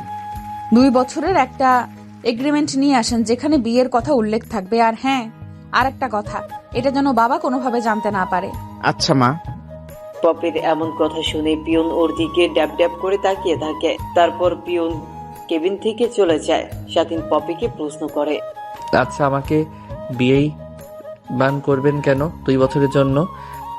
পপি ল্যাপটপে কাজ করছিল। হঠাৎ এমন প্রশ্ন শুনে স্বাধীনের দিকে এর রাগী দৃষ্টিতে তাকিয়ে বলে, আপনি শোনেন, আজকে যা বলেন এরপর থেকে কখনোই আমাকে আমার পার্সোনাল লাইফ নিয়ে প্রশ্ন করবেন না। ধরতে গেলে আমি আপনার বাবার চিকিৎসার বিনিময়ে আপনাকে 2 বছরের জন্য কিনে নিচ্ছি। আমি যখন যা বলবো তখন তাই করবেন, আর আমার কথার বাইরে একটা কথাও বলবেন না। কথাটি বলে পুনরায় পপি মনোযোগ দেয় তার ল্যাপটপে কাজ করার দিকে। একটু পর পিয়ন হাতে করে একটা এগ্রিমেন্ট নিয়ে আসে। তারপর স্বাধীন এগ্রিমেন্টটা ভালোভাবে পড়ে দেখে যে পপির বলা কথাগুলো এগ্রিমেন্টে লেখা আছে। তারপর স্বাধীন এগ্রিমেন্টে সই করে দেয়। তখনই পিয়ন পপিকে উদ্দেশ্য করে বলে, আচ্ছা মা, বাইরে থাকা ছেলেটাকে এখন কি করব? ওদেরকে বলেন আমার পার্সোনাল পিএ পেয়ে গেছি, এখন ওনারা যেতে পারে। কথাটি বলে পুনরায় পপি মনোযোগ দেয় ল্যাপটপের উদ্দেশ্যে। অন্যদিকে পিয়নও বাইরে বের হয়ে সবাইকে চলে যেতে বলে। আর স্বাধীন পপির সামনের চেয়ারে বসে আছে। পপিকে কিছু প্রশ্ন করবে সেই সাহসও হচ্ছে না। এই অল্প কিছুক্ষণেই বুঝে গেছে পপি অনেক রাগী একটা মেয়ে। তারপর স্বাধীন ছোট্ট বাচ্চার মতো সেইখানে বসে আছে। কাজের ফাঁকে ফাঁকে এক পলক করে পপি স্বাধীনকে দেখে আর মুচকি মুচকি হাসে। স্বাধীনের ওইদিকে কোনো ভ্রুক্ষেপই নাই। অনেকটা সময় পার হয়ে যাওয়ার পর পপি ওর কেবিন থেকে উঠে টেবিলের ওপরে থাকা কফির মগটা হাতে নিয়ে এক চুমুক দিয়ে জানলা দিয়ে বাইরে তাকিয়ে স্বাধীনকে উদ্দেশ্য করে বলে, এই পৃথিবীতে কতই না আজব মানুষ আছে, তাই না? যাদের কখনো চেহারা দেখে বিবেচনা করা যায় না। আর মানুষের পৃথিবীতে জন্ম নিলে এমন মানুষের সঙ্গে অনেকবার দেখা হয়, শুধু তার চেহারাটা মনে রাখতে হয়। মনোযোগ দিয়ে স্বাধীন পপির বলা কথাগুলো শুনছে। আচ্ছা, আপনি কি কখনো কাউকে ভালোবাসছেন নিজের জীবনের থেকে বেশি? পপির এমন প্রশ্নে স্বাধীন কি উত্তর দিবে বুঝে উঠতে পারে না। মাথা দিয়ে হ্যাঁ বোঝায়। তাকে কি পেয়েছেন? স্বাধীন মাথা দিয়ে না বোঝায়।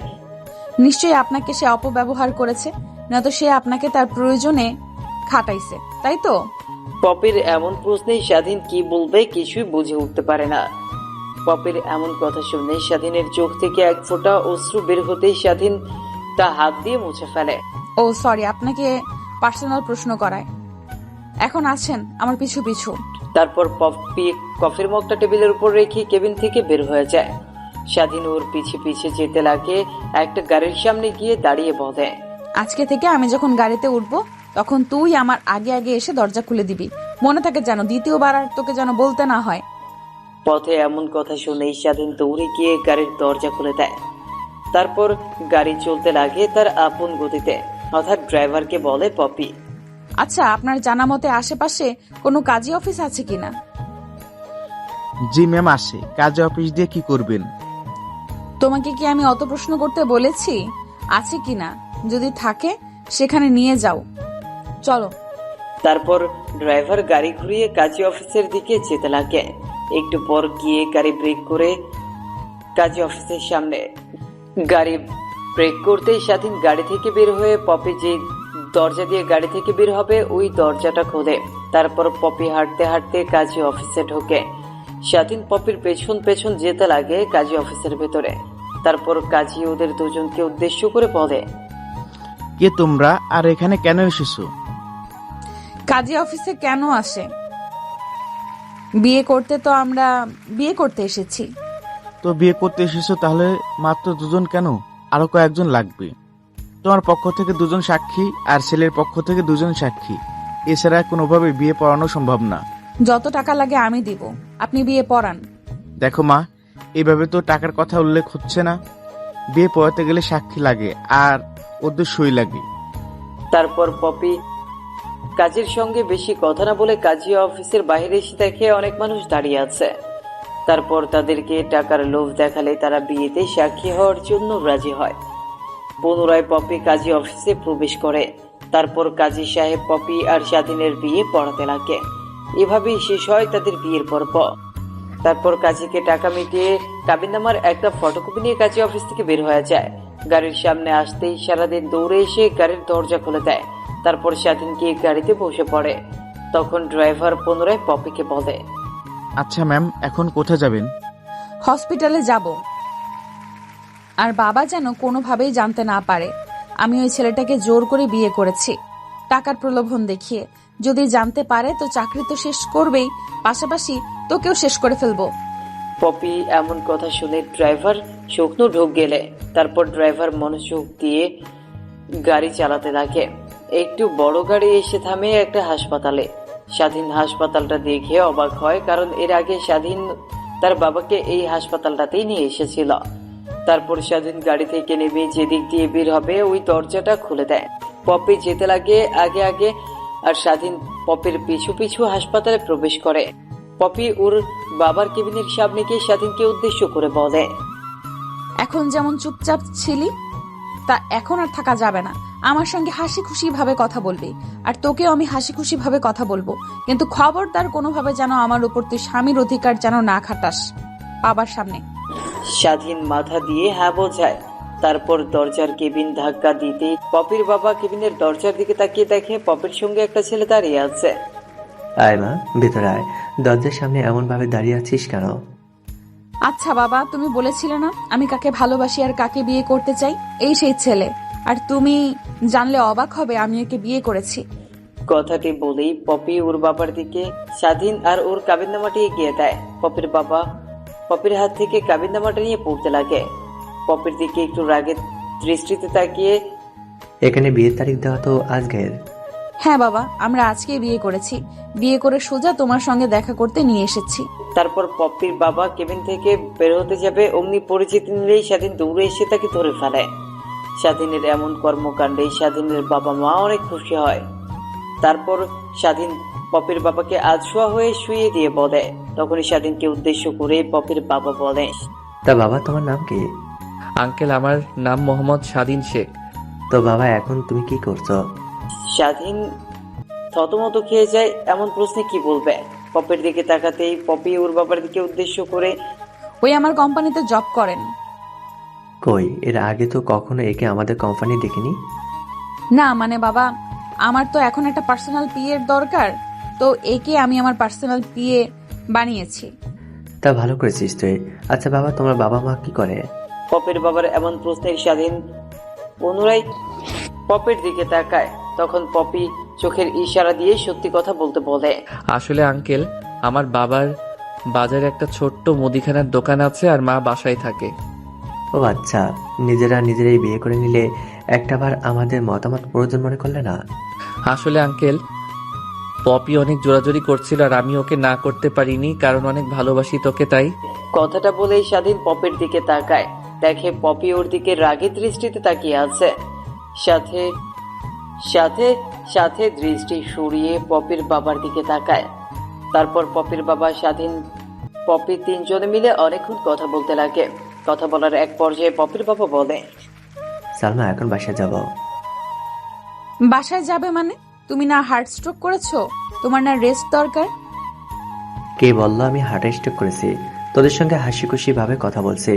আমাকে কি দেখে তোর মনে হচ্ছে আমি এখন অসুস্থ? সম্পূর্ণ সুস্থ হয়ে গেছি। চল বাসায়। না বাবা, তুমি আর 1-2টা দিন হসপিটালে থাকো। তোমার তখন কেমন অবস্থা হয়? আরে পাগলিমি, আমি সম্পূর্ণ সুস্থ হয়ে গেছি। এখন আর আমার রেস্ট লাগবে না। যা রেস্ট করব তা বাসায় গিয়ে করব। তখনই কেবিনের ভেতরে ডাক্তার আসে। ও আঙ্কেল, আপনি এসেছেন? দেখেন না, বাবা বাসায় যাওয়ার জন্য পাগল হয়ে গেছে।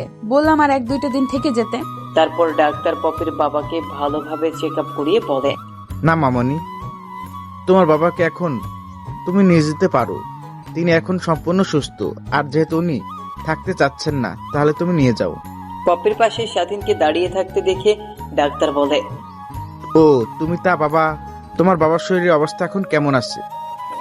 ডাক্তারের এমন প্রশ্নে পপি আর পপির বাবা স্বাধীনের দিকে তাকায়। ডাক্তার পুনরায় স্বাধীনকে বলে, ও তুমি তা বাবা, তোমার বাবার শরীরের অবস্থা এখন কেমন? আচ্ছা আঙ্কেল, আপনার সঙ্গে এই বিষয় নিয়ে পরে কথা বলি, এখন না বলে। আর আঙ্কেল আসুন, আপনাকে বাসায় রেখে আবার আমার বাসায় যেতে হবে। ডাক্তারকে সম্পূর্ণ কথা বলতে না দিয়ে স্বাধীন কথাগুলো বলে ওঠে। তারপর কেবিন থেকে পপি, পপির বাবা, স্বাধীন তিনজনেই বের হয়ে গাড়ির কাছে চলে আসে। সারাদিন দৌড়ে এসে গেট খুলতে যাবে, তার আগেই স্বাধীনকে চোখ দিয়ে নিষেধ করে খোলার জন্য। স্বাধীনের এমন দৌড়ে আগে যাওয়া দেখে পপির বাবা একটু অবাকে হয়। নিমিষেই নিজেকে সামলে নেয়। তারপর এক এক করে সবাইকে গাড়িতে উঠে বসে। তারপর গাড়ি চলতে লাগে তার আপন গতিতে। একটু বড় গাড়িটা দিয়ে ঢুকে একটা আলিশান বাড়ির ভেতরে। স্বাধীন তো বাইরের দিকে তাকিয়ে হা হয়ে আছে। স্বাধীনকে এমন ভাবে তাকিয়ে থাকতে দেখে পপি একটু ওর দিকে তাকিয়ে মুচকি হাসে। তারপর বাসার সামনে গাড়ি ব্রেক করতেই এক এক করে সবাই গাড়ি থেকে বেরিয়ে পড়ে। তখনই স্বাধীন পপির বাবাকে উদ্দেশ্য করে, আচ্ছা আঙ্কেল, তাহলে আমি এখন যাই। কই যাবে তুমি? আঙ্কেল, বাসায় যেতে হবে আমাকে। বাসায় যাবে মানে? তোমাদের আজকে বিয়ে হলো আর তুমি বাসায় যাওয়ার কথা বলছো? পপির বাবার মুখ থেকে এমন কথা শুনে স্বাধীন থতমত খেয়ে যায়। পরক্ষণে নিজেকে সামনে নিয়ে বলে, আঙ্কেল, হুট করে পপি আমাকে বিয়ে। বস্তিতে থাকি, ওইখানে আমার অনেক চেনা পরিচিত ভাই বিরাদার আছে। ওনারা আবার আমাকে না দেখলে অনেক চিন্তা করবে। আমি কি ওনাদের কাছ থেকে বিদায় নিয়ে আসি আর পথের সম্পর্কে কথাটা বলে আসি? আচ্ছা তোমাকে যেতে দেবো, বাট একটা শর্তে। কি শর্ত আঙ্কেল? শর্ত নাম্বার 1, আজ থেকে আমাকে বাবা বলে ডাকতে হবে, আর আঙ্কেল বলা যাবে না। আচ্ছা আঙ্কেল। ও সরি বাবা। কথাটা বলেই স্বাধীন বাসার বাইরে চলে আসে। একটু পর পপি বাসার বাইরে আসতেই স্বাধীন নাকি পপিকে উদ্দেশ্য করে বলে, ম্যাম, আজকে যদি আপনি টাকাগুলো দিতেন তাহলে বাবার অপারেশন করতে পারতাম। ও তাহলে তোর আজকে লাগবে। অফিসে যা, ম্যানেজারকে বলে টাকা দিয়ে দেবে। আমি ফোন করে বলছি। শোন, আর একটা কাজ করবি। ম্যাম, কি কাজ? বাবা যেহেতু বলেছে, সে যেভাবেই পারিস তুই রাতে আমাদের এখানে আসবি, না হলে বাবা অনেক রেগে যাবে। বাবার কথার কেউ বরখেলাপি করলে অনেক রেগে যায় কিন্তু সে। আচ্ছা ম্যাম, মনে থাকবে। বাবাকে হাসপাতালে ভর্তি করে সার্জারি টাকা দিয়ে আমি চলে আসব। তারপর স্বাধীন বাসা থেকে বের হয়ে হাঁটতে হাঁটতে অফিসে চলে যায়। তারপর ম্যানেজারের কাছ থেকে টাকাগুলো নিয়ে স্বাধীন ওর বাবাকে নিয়ে হাসপাতালে ভর্তি করে। তখনই স্বাধীনের মা স্বাধীনকে প্রশ্ন করে, কিরে বাবা, তুই এতগুলো টাকা কোথা থেকে জোগাড় করলি? তোমাকে বলতে পারবো না, বাট একটা কথা মাথায় রেখো, তোমার ছেলে কখনোই খারাপ কাজ করতে পারে না। আচ্ছা মা, তাহলে তুমি বাবার পাশে থাকো, আমি কাউন্টারে টাকাগুলো দিয়ে কাজে চলে যাব। আর আসতে পারবো না, হাসলেও সে সকালে। কি কাজ করছিস তুই? আর রাতের বেলা তোর কি এমন কাজ? স্বাধীন ও তার মাকে কি বলবে কিছুই বুঝে উঠতে পারে না। একটা বাসায় নাইট গার্ডের জব পেয়েছি। ওই বাসার মালকিনরা আমাকে এত টাকা দিয়েছে, 2 বছরের চুক্তিতে ওনাদের বাসায় পার্মানেন্ট নাইট গার্ডের জব করতে হবে। স্বাধীন তার মাকে আর কোনো কথা বলতে না দিয়ে কাউন্টারে গিয়ে টাকাগুলো জমা দিয়ে হাসপাতাল থেকে বের হয়ে একটা রিকশায় করে পপিদের বাসায় চলে যায়।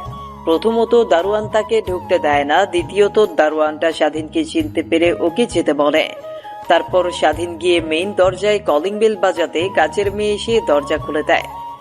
প্রথমে কাজের মেয়ে স্বাধীনকে চিনতে না পেরে বলে, কে আপনি? আপনাকে তো ঠিক চিনতে পারলাম না। তোমার মেম সাহেবকে বলো স্বাধীন এসেছে।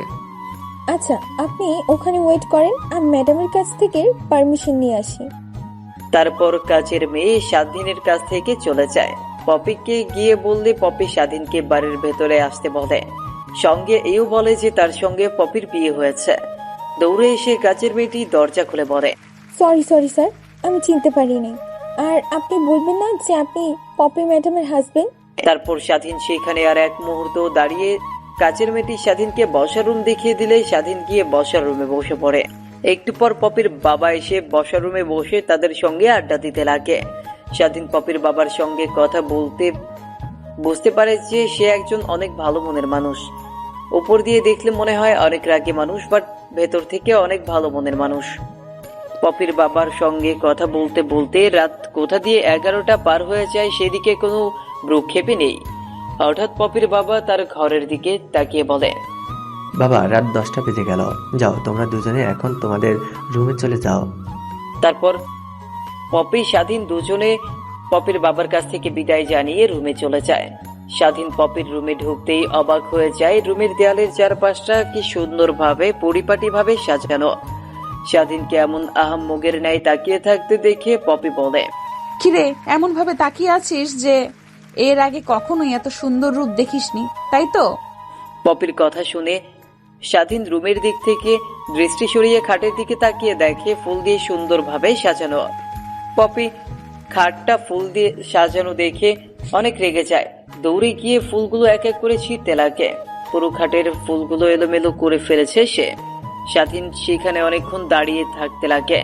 স্বাধীনকে অমন ভাবে দাঁড়িয়ে থাকতে দেখে পপি বলে, এই নিয়ে বালিশ আর এই নে নিচে বিছানা পেতে ঘুমিয়ে নে। কথাটি বলে স্বাধীনের দিকে একটা বালিশ আর কাঁথা ঢিল মেরে বলে। স্বাধীন কাঁথা নিচে পেরে বালিশ নিয়ে ঘুমিয়ে পড়ে। অন্যদিকে পপিও ঘুমিয়ে পড়ে। পরের দিন সকাল, স্বাধীনের ঘুম ভাঙে আজানের শব্দে। তার বাবার এখন কি অবস্থা? রাত 1টার দিকে তার বাবার অপারেশন হওয়ার কথা ছিল, কিন্তু সে কিছুই জানে না এখন পর্যন্ত। তারপর ওয়াশরুমে গিয়ে ফ্রেশ হয়ে মসজিদে না গিয়ে ঘরের মধ্যে নামাজ পড়তে লাগে স্বাধীন। নামাজের শব্দে এক পর্যায়ে পপির ঘুম ভেঙে যায়। স্বাধীনের দিকে কিছুক্ষণ অপলক দৃষ্টিতে তাকিয়ে থাকে। স্বাধীনের নামাজ শেষ হতেই পেছন ফিরতে যাবে, অমনি পপি অন্য পাশ হয়ে ফিরে ঘুমিয়ে। স্বাধীন পপির রুম থেকে বের হয়ে বাইরে এসে দেখে পপির বাবা বসার রুমে বসে চা খাচ্ছে আর টিভিতে খবর দেখছে। স্বাধীনকে দেখতে পেয়ে পপির বাবা বলে, আসো বাবা আসো। তা এত সকাল সকাল ঘুম ভাঙলো যে তোমার? না মানে আঙ্কেল ঘুম থেকে আরো অনেক আগেই উঠেছি, নামাজ পড়ে বের হয়ে আসে। ও আচ্ছা, আমাকে বলতে দুজনে একসঙ্গে নামাজ পড়তে যেতাম। না আঙ্কেল, সরি বাবা, এখানে তো মসজিদ চেনার উপায়, রুমের মধ্যে নামাজ পড়েছে। তারপর স্বাধীন আর পপির বাবা দুজনে মিলে আরো অনেক কথা বলতে লাগে। পপির বাবার সঙ্গে কথা বলছে। স্বাধীনের এদিকে কোনো হেল তোরে নেই, মন পড়ে আছে সে হাসপাতালের বেডে বাবার কাছে।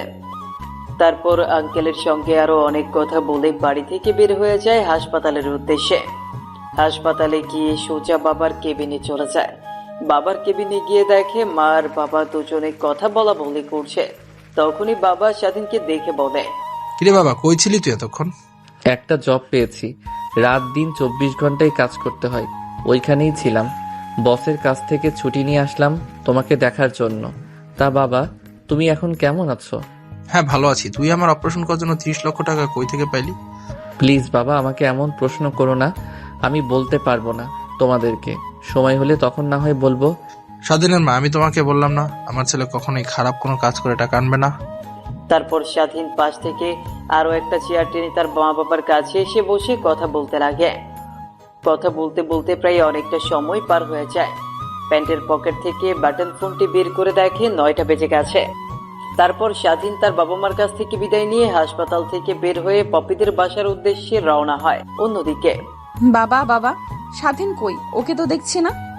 কি রে, নিজের বরকে দেখি এক মুহূর্তে নিজের চোখে আড়াল করতে পারিস না? দেখো বাবা, মস্করা করো না, ওই কই গেছে এত সকাল সকাল? আরে বাসার বাইরে গেছে, একটু পর চলে আসবে। এত টেনশন করছিস কেন বল? অফিসে যেতে হবে, অফিসের সময় ঘনিয়ে আসছে, আর ওর আসার কোনো নামগন্ধই নেই। তখনই দরজার সামনে এসে কলিং বেল বাজায় স্বাধীন। পপিকে দরজা খুলে দিয়ে স্বাধীনের দিকে অগ্নি দৃষ্টি নিক্ষেপ করে বলে, কই গিয়েছিলিস তুই এত সকাল সকাল? স্বাধীন উকি দিয়ে দেখে পপির বাবা বসে আছে। তারপর ধীরে ধীরে পপিকে বলে, ম্যাম, আপনি টাকা দেওয়ার পর সঙ্গে সঙ্গে বাবাকে হাসপাতালে ভর্তি করে সার্জারি করার জন্য। বাবার রাত 1টায় সার্জারি হয়েছে, তাই সকাল সকাল দেখতে গিয়েছিলাম। ও আচ্ছা, এই ব্যাপার। যা জলদি রেডি হয়ে নে, অফিসের উদ্দেশ্যে বের হব। ম্যাম, আমার তো জামা কাপড় কিছুই নেই, কি পরে যাব এখন অফিসে? বাবা মার্কেট থেকে তোর জন্য জামা কাপড় নিয়ে এসেছে, যা গিয়ে আমার ঘরে নিয়ে গিয়ে দেখ। তারপর স্বাধীন পপির সঙ্গে আর কোনো বাড়তি কথা না বলে পপির রুমে গিয়ে দেখে নতুন নতুন জামা কাপড় সোফার উপরে রেখে দেওয়া। তারপর স্বাধীন একটা প্যান্ট আর টি শার্ট নিয়ে ওয়াশরুমে চলে যায়। তারপর সেগুলো পরে ওয়াশরুম থেকে বের হয়ে শার্ট আর প্যান্ট পরে নেয়। ইন করে স্বাধীন আয়নার সামনে দাঁড়িয়ে থেকে নিজেকে পরিপাটি করছিল, তখনই পপি পেছন থেকে বলে, কিরে, এত সুন্দর করে সাজছিস যে এখন তো দেখে সবাই মনে করবে তুই বস আর আমি কাজের মেয়ে। পপির এমন প্রশ্নে কি উত্তর দিবে কিছুই বুঝে উঠতে পারে না স্বাধীন। পেছন ফিরে তাকাতেই পপি স্বাধীনের দিকে মায়াভরা দৃষ্টিতে কিছুক্ষণ তাকিয়ে থাকে। হঠাৎ পপির ফোন আসাতে ধ্যান ভাঙে তার। তারপর এক মুহূর্ত পপির সামনে আর না দাঁড়িয়ে থেকে রুম থেকে বের হয়েছে স্বাধীন। তারপর স্বাধীন সোজা নিচে চলে আসে। স্বাধীনকে দেখতে পেয়ে পপির বাবা খাবার টেবিলে বসিয়ে ডাকতে লাগে। তারপর স্বাধীন গিয়ে পপির বাবার পাশের চেয়ার টেনে বসে পড়ে। পপির আসার অপেক্ষা করতে লাগে। একটু পর পপিও চলে আসে। তারপর খাওয়া দাওয়া শেষ করে তারা দুজনে বেরিয়ে পড়ে অফিসের উদ্দেশ্যে। স্বাধীনকে পপি রুমের বাইরে একটা ডেস্ক দেওয়া হয়েছে। স্বাধীনের কাজ শুধু পপি কখন কোথায় যাবে সেগুলো শিডিউল অনুযায়ী পপিকে জানানো। অফিসে এসে পপি সোজা তার কামরায় চলে যায়। অন্যদিকে পিয়ন স্বাধীনকে তার কেবিন দেখিয়ে দেয়। একটু পর ম্যানেজার এসে স্বাধীনকে একটা শিডিউল দিয়ে যায় পপি কখন কোথায় যাবে। স্বাধীন ভালোভাবে শিডিউলগুলো ঠিক করতে লাগে। হঠাৎ স্বাধীনের সামনে একটা মেয়ে এসে বলে, তা হ্যালো মিস্টার, আমার নাম স্বাধীন, তোমার নাম কি? হঠাৎ মেয়েলি কণ্ঠ শুনতে পেয়ে স্বাধীন কম্পিউটারের দিক থেকে রেজিস্ট্রেশন উপরের দিকে তাকিয়ে দেখে একটা সুন্দর মেয়ে। স্বাধীন মেয়েটিকে দেখে হাত বাড়িয়ে দিয়ে বলে, আমার নাম মোহাম্মদ স্বাধীন শেখ। ও আচ্ছা, তাহলে আপনি হচ্ছেন আমাদের নতুন বস অর্থাৎ ম্যামের পি। দেখেন, ম্যামের পার্সোনাল অ্যাসিস্ট্যান্ট হয়ে আবার পার্সোনাল বর হয়ে যাইয়েন না। কথাটি বলেই মেয়েটি খিলখিলিয়ে হাসতে লাগে। মেয়েটির কথা শুনে স্বাধীনও হাসতে লাগে। অন্যদিকে পপি তার কেবিন থেকে সিসিটিভির মাধ্যমে স্বাধীন আর সাথীর কথোপকথনগুলো না শোনা গেলেও তাদের ভাব ভঙ্গিগুলো দেখা যাচ্ছিল, যা মোটেও পপির ভালো লাগেনি। তখনই পপি আনমনে বলে, সেদিন তুই কেন বাঁচাতে গেলি? কেন আবার তোর সঙ্গে দেখা হলো? নিজের জীবন দিয়ে দিতাম, কোনো কষ্ট ছিল না। সেদিন থেকে তোর জন্য আমার এক অন্যরকম মায়া কাজ করে। ধীরে ধীরে বুঝতে পারি তোকে আমি ভালোবেসে ফেলেছি। কত না খুঁজলাম, কিন্তু তোর কোনো হদিশ পাইলাম না। দেখ, ভাগ্যে লেখা থাকলে যা হয়। ঠিক আমার কোম্পানিতে ইন্টারভিউতে আসতি আর তোকে আপন করে নিলাম। এখন শুধু আমার মনের কথাগুলো তোকে বলার বাকি রইল। সময় হইলে সেগুলো বলবো, কিন্তু তোকে যে অন্য মেয়ের সঙ্গে দেখতেই পারছি না। তখনই রেগে পপি সাইডে থাকা ফোনটা তুলে স্বাধীনকে ফোন করে আর কেবিনে আসতে বলে। তারপর স্বাধীন মেয়েটির সঙ্গে আরো একটু কথা বলে মেয়েটি তার কেবিনে চলে যায়। অন্যদিকে স্বাধীন পপির কেবিনের সামনে এসে দরজায় নক করে বলে, আসতে পারি? হায়, তা একদিনে সেই অফিসে মেয়ে পটানোর ট্রাই করছিস, তাই তো? স্বাধীন ভেবা চেকা খেয়ে যায়। কি বলছেন এগুলো ম্যাম? আমি কেন মেয়ে পটাতে যাব? তাহলে সাথী মেয়েটির সঙ্গে অমন ভাবে এসে এসে কথা বলছিস কেন তুই? স্বাধীন নিজেও বুঝতে পারে না সাথী মেয়েটির সঙ্গে কথা বলাই হুট করে এত রেগে গেল কেন পপি। দেখতে দেখতে 3টা পার হয়ে যায়। বিকেলের দিকে অফিস শেষ হলে যে যার বাসায় চলে যায়। পপি অফিস থেকে বের হয়ে গাড়ির কাছে আসতে স্বাধীন গেট খুলে দেয়। তারপর গিয়ে স্বাধীনও গাড়ির ভেতরে বসে পড়ে। তখনই পপি বলে, আচ্ছা, তোর বাবা কোন হসপিটালে? তোর বাবাকে দেখতে যাব আমি। তারপর হাসপাতালের নাম বলতেই ড্রাইভার গাড়িটা নিয়ে যায় হাসপাতালে সেই গাড়িটা ব্রেক করতে গাড়ি থেকে স্বাধীন তার বাবার কেবিনের দিকে যেতে লাগে। পপি তার পেছন পেছন আসতে লাগে। তারপর স্বাধীন ওর বাবার কেবিনে ঢুকতে পপি ওর কেবিনে ঢুকে পড়ে। তারপর স্বাধীন গিয়ে ওর মার সঙ্গে কুশল বিনিময় করতে লাগে। তখনই পপিকে দেখিয়ে তার মা বাবাকে বলে, ইনি হচ্ছেন আমার অফিসের ম্যাম, আর বাবা তোমার চিকিৎসার জন্য টাকা দিয়েছেন ইনি। তারপর পপি স্বাধীনের মা বাবার সঙ্গে কথা বলতে লাগে। তারপর পপি কেবিন থেকে বের হতে স্বাধীন তার মা বাবার কাছ থেকে বিদায় নিয়ে পপিকে নিয়ে তার বাসায় চলে আসে। এভাবেই কেটে যায় অনেক কয়টা মাস। দিন দিন পপি স্বাধীনের উপর দুর্বল হতে লাগে। স্বাধীন বুঝতে পেরেও ঠিক তেমন একটা ভ্রুক্ষেপ দেখায় না। একদিন লাঞ্চ পিরিয়ডে স্বাধীন আর সজীব দুজনে মিলে ক্যান্টিনে বসে খাবার খাচ্ছিল আর আড্ডা দিচ্ছিল। তখনই স্বাধীনের ফোনে পপি ফোন করে। জি ম্যাম, কিছু বলবেন? হ্যাঁ, কই তুই? ম্যাম, ক্যান্টিন এসেছে খাবার খাওয়ার জন্য।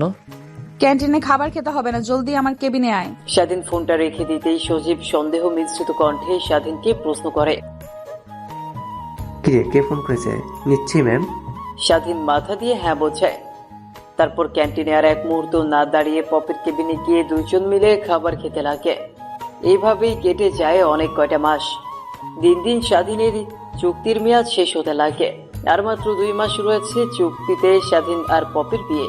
একদিন স্বাধীন তার কম্পিউটারে কাজ করছিল, তখনই পপি ওকে উদ্দেশ্য করে বলে, তুই তো জানিস আর মাত্র 3 দিন পর আমাদের কোম্পানির জন্মবার্ষিকী। তো এইবার আমি চাচ্ছি যে সবার সঙ্গে আনন্দ করতে। তুই কি বলিস? পপির এমন কথায় স্বাধীন মাথা দিয়ে হ্যাঁ বোঝায়। আসলে স্বাধীনের সাথে দুজনের কথোপকথন সহ্য করতে না পেরে স্বাধীনকে পপি তার কেবিনে ডেস্ক তৈরি করে দেয়। সেই থেকে স্বাধীন পপির কেবিনে বসে কাজ করে। কিরে, আমি তোকে কিছু বলছি, তুই কি কিছু শুনতে পাচ্ছিস না? হ্যাঁ ম্যাম, অনেক ভালো হবে। তাহলে তুই এক এক করে সবকিছুর আয়োজন কর। বেশি দিন তো হাতে নেই, মাত্র 2টা দিন। অফিসটা ভালোভাবে সাজাবি আর প্রত্যেকটা স্টাফকে ইনভাইট করবি। ম্যাম, আমি স্বাধীন আর কোনো কথা বলতে পারে না পপির কথার ওপরে। দেখতে দেখতে অফিসের প্রতিষ্ঠা বার্ষিকীও চলে আসে। পুরো অফিসটা লাইট দিয়ে সাজানো হয়েছে। রাতে পার্টির আয়োজন করা হয়েছে। এই আয়োজনগুলো দেখে পপি অনেকটা খুশি হয়। রাতের বেলা অফিসের প্রত্যেকটা স্টাফ এসে পার্টিতে এনজয় করতে লাগে। অন্যদিকে পপি অনেক সুন্দরভাবে সেজে পার্টিতে আসে। পার্টিতে এসে দেখে স্বাধীন আর সাথী দুজনে নাচানাচি করছে আর অফিসের সবাই তাদের দুজনকে বাহবা দিচ্ছে। পপির এমন দৃশ্য দেখে রাগ মাথায় উঠে যায়। এক এক করে ড্রিঙ্কস করতে লাগে পপি। ধীরে ধীরে পপি নিজের উপর কন্ট্রোল হারাতে লাগে। পপিকে সবাই ড্রিঙ্ক করতে দেখে অবাক হয়ে যায়। স্বাধীন গিয়ে ওকে থামানোর চেষ্টা করলেও স্বাধীনের কথায় কোনো হেলদোল করে না পপি। অতিরিক্ত ড্রিঙ্ক করায় মাতাল হয়ে যায় পপি। সবাইকে উদ্দেশ্য করে আবুল তাবুল কথা বলতে লাগে। স্বাধীন পপিকে আর সেখানে না রেখে গাড়ি করে বাসায় নিয়ে আসে। বাসায় নিয়ে এসে পপিকে সোজা তার কেবিনে নিয়ে যায়। খাটে শুইয়ে দিতে যাবে অমনি স্বাধীন নিজের টাল সামলাতে না পেরে পপির গায়ের ওপর শুয়ে পড়ে স্বাধীন। পপির কাছ থেকে নিজেকে ছাড়ানোর অনেক চেষ্টা করতে লাগে স্বাধীন, বাট পপি তার নিজের কন্ট্রোলে নেই। স্বাধীনকে জড়িয়ে ধরে ওর ঠোঁটের সঙ্গে ঠোঁট লাগিয়ে চুষতে লাগে। ওর মাথার চুলগুলো আঁকড়ে ধরতে লাগে। স্বাধীন পপির কাছ থেকে অনেকবার ছাড়ানোর চেষ্টা করলেও ব্যর্থ হয়। স্বাধীন নিজেকে আর কন্ট্রোল করতে না পেরে পপির সঙ্গে মিশে যায় স্বাধীন। পরের দিন সকালবেলা সবার আগেই ঘুম ভাঙে পপির। নিজেকে স্বাধীনের বুকের মাঝে আবিষ্কার করতে দেখে অবাক হয়। নিমিষেই নিজের মুখের কোণায় হাসিটা ফুটে ওঠে। কিছু একটা ভেবে স্বাধীনকে ধাক্কা দিয়ে খাট থেকে ফেলে দেয়। কি হলো? এটা ধাক্কা দিয়ে ফেলে দিলেন কেন? কুত্তার বাচ্চা, তোর সাহস কি করে হয় আমার সঙ্গে এমন কাজ করার? কাল না হয় আমার নিজের উপর নিজের কন্ট্রোল ছিল না, তাই বলে তুই আমার সঙ্গে এমন কাজ করবি? আমার সরলতার সুযোগ নিলি তুই? তোকে যে আমি কি করব? দেখেন ম্যাম, আমার নিজের উপর নিজেরও কন্ট্রোল হারিয়ে ফেলেছিলাম। প্লিজ আমাকে ক্ষমা করে দেন। আমার চোখের সামনে থেকে চলে যা, তোকে আর যেন না দেখি। কথাটি বলা শেষ হলেই স্বাধীন প্যান্ট আর টি শার্ট পরে বাসা থেকে বের হয়ে যায়। দেখতে দেখতে 2টা মাসও পার হয়ে যায়। পপির চুক্তি অনুযায়ী এখন তাদের দুইজনের ডিভোর্স দিতে হবে। তারপর স্বাধীন উকিলের কাছে গিয়ে ডিভোর্স পেপার করে সাইন করে দিয়ে পপিদের বাসায় চলে আসে। পপিকে কোথাও দেখতে না পেয়ে রুমের সামনে গিয়ে কড়া নাড়তেই, কে? আমি স্বাধীন, আসতে পারি? হায়, তা তুই এতদিন পর কোথা থেকে উদয় হলি? অফিসে আসিস না কেন ঠিক এমন একটা? তারপর স্বাধীন রুমের ভেতর প্রবেশ করে ডিভোর্স লেটারটা পপির দিকে এগিয়ে দিয়ে বলে, এই নিন ডিভোর্স পেপার। আপনাকে মুক্তি অনুযায়ী আজকে 2 বছর পূর্ণ হলো। আর হইলে লেখা ছিল যে আপনাকে 2 বছর পর ডিভোর্স দিয়ে দিতে হবে, তো আমি আপনাকে ডিভোর্স দিয়ে দিলাম। স্বাধীনের মুখ থেকে এমন কথা শুনে পপি অবাক হয়ে যায়। দৌড়ে গিয়ে স্বাধীনকে জড়িয়ে ধরে। দেখো, তুমি আমাকে ভুল বুঝো না। আমি তোমাকে সেই অনেক আগে থেকেই ভালোবাসি। যখন আমার জীবন বাঁচাও, আমাকে সঠিক পথ দেখাও। তুমি নিজেও জানো না কত জায়গায় আমি তোমাকে খুঁজেছি, কিন্তু কোথাও পাইনি। ভাগ্যের কি নির্মম পরিহাস, তুমি আমার কোম্পানিতে ইন্টারভিউতে আসলে আর এই সুযোগটাই কাজে লাগিয়ে তোমাকে বিয়ে করে ফেলি। হয়েছে ম্যাম, আর অভিনয় করতে হবে না। কথাটা বলে স্বাধীন পপির কেবিন থেকে বাসার বাইরে যাওয়ার জন্য বেরিয়ে পড়ে। পপি নিজেকে আর কন্ট্রোল করতে না পেরে দৌড়ে গিয়ে সবার সামনে স্বাধীনকে জড়িয়ে ধরে বলে, প্লিজ আমাকে বোঝার চেষ্টা করো, প্লিজ বিলিভ মি। পপির এমন কথা শুনে স্বাধীন একটা মুচকি হাসি দেয়। পপিকে স্বাধীন তার থেকে ছাড়িয়ে বের হয়ে যেতে লাগে বাসা থেকে। হঠাৎ পপি একটা চিৎকার দিয়ে মাটিতে লুটিয়ে পড়ে। স্বাধীন পেছন ফিরে পপিকে এমন অবস্থায় দেখে দৌড়ে গিয়ে জড়িয়ে ধরে। এই কি হয়েছে আপনার? প্লিজ কথা বলেন না। এই যে কি হলো? থেকে আমিও আপনাকে অনেক ভালোবাসি, কিন্তু বলতে পারিনি। আমি আর আপনি কখনো এক হতে পারি না, যেখানে আমি একজন সামান্য একজন কর্মচারী আর আপনি একজন অফিস। আর কোনো কথা না বলে স্বাধীন পপিকে কোলে তুলে নিয়ে গাড়ির মধ্যে শুইয়ে দিয়ে হাসপাতালে নিয়ে যায়। তারপর ডাক্তার এসে পপিকে নিয়ে যায়। একটু পর স্বাধীন ডাক্তারের কাছে যেতেই বলে, কংগ্রাচুলেশন মিস্টার, আপনি বাবা হতে চলেছেন। ডাক্তারের মুখ থেকে এমন কথা শুনেই স্বাধীন খুশিতে আত্মহারা হয়ে গিয়ে দৌড়ে কেবিনের মধ্যে ঢুকে পড়ে। পপির হাতটা নিজের হাতের আঙ্গুলের মাঝে নিয়ে বলে, ডাক্তার কি বলেছেন শুনেছেন? হ্যাঁ, শুনতে পাইছি। আমি অন্তঃসত্ত্বা। এখন কিসের জন্য এসেছেন এই উপবাদিতে যে এই বাচ্চার বাবা আপনি না? কখনো আপনার কাছে এই বাচ্চা পাওয়ার অধিকার নিয়ে দাঁড়াবো না। এখন আপনি আমার সামনে থেকে আসতে পারেন। আরে বোকা মেয়েরা, রাগ করে থেকো না প্লিজ। আমি কি মাফ করে দাও, নিজেকে কান ধরে বলছি। কেবিনের মধ্যে স্বাধীন কানে ধরে উঠবোস করতে লাগে। নিমিষেই পপির মুখে হাসির রেখা ফুটে ওঠে। পারবে তো এমন ভাবে আজীবন আমার পাশে থাকতে? আজীবন কেন, হাজার হাজার বছর যদি বাঁচি, হাজার হাজার বছর তোমার পাশে এমন ভাবে থাকবো। কথাটি বলে পপিকে স্বাধীন জড়িয়ে ধরে।